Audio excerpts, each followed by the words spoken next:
Power lifting Kerala state മീറ്റിൽ സ്ട്രോങ്മാനായി വിജയിച്ച് നിൽക്കുന്ന അഖിലിനെ കുറിച്ചാണ്. അഖിൽ എൻ്റെ ഒരു അടുത്ത സുഹൃത്താണ്, ഒരു അനിയനെ പോലെ ഒരു പയ്യനാണ്. ആദ്യം തന്നെ എൻ്റെ വകയും എൻ്റെ സ്ഥാപനത്തിൻ്റെ വകയും അഖിലിന് എല്ലാവിധ ആശംസകളും നേരുന്നു. എപ്പോഴും വിളിക്കാറുള്ളൊരു വ്യക്തിയാണ് അഖിൽ എന്നെ. അഖിലിൻ്റെ ഈ കോമ്പറ്റീഷൻ പ്രിപ്പറേഷൻ ഞാനും ഒരുപാട് കാര്യങ്ങൾ അവന് വേണ്ടി വിളിച്ച് ചോദിക്കുമായിരുന്നു, അതെല്ലാം പറഞ്ഞു കൊടുക്കുമായിരുന്നു. അപ്പോൾ അഖിലിൻ്റെ ഈ വിജയം എന്ന് പറയുന്നത് വലിയൊരു വിജയമായിട്ടാണ് ഞാൻ കണക്കാക്കുന്നത്. കാരണം ഈ പവർ ലിഫ്റ്റിംഗ് എന്നുള്ളൊരു ഗെയിം നമ്മൾ ഈ അധികകാലത്തിനിടയിൽ തന്നെയാണ് നമ്മൾ കണ്ടത്. 17 വയസ്സുള്ള ഒരു പെൺകുട്ടി രാജസ്ഥാനിൽ മരിച്ചു വീഴുന്നത്. സ്കോട്ട് ചെയ്യുന്നതിനിടയ്ക്ക് ബാറ് ബാലൻസ് തെറ്റി മേത്തുകൂടി വീണ് മരിക്കുന്നതാണ് കണ്ടത്.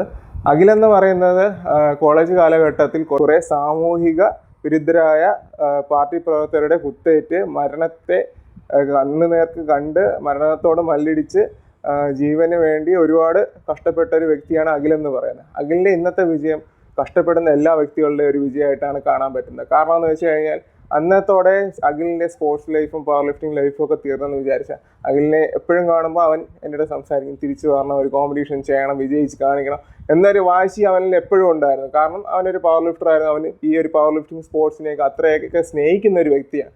അങ്ങനെ ഒരു വ്യക്തിക്ക് അത്രയും നാൾക്ക് മുമ്പേ ഒരു വലിയൊരു നമ്മളാരും പ്രതീക്ഷിക്കാത്ത വലിയൊരു ഷോക്കിംഗ് ആയിട്ടുള്ള ഒരു അനുഭവമാണ് ഉണ്ടായത്.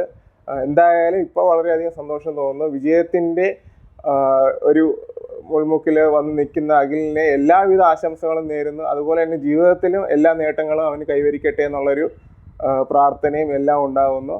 അപ്പോൾ നിങ്ങളെല്ലാവരും അഖിലിനെ നന്നായിട്ട് അഭിനന്ദിക്കുക. ഇനിയും ഉയരങ്ങളിലോട്ട് എത്തട്ടെ, അതിനുവേണ്ടി എല്ലാവരും പ്രാർത്ഥിക്കുക.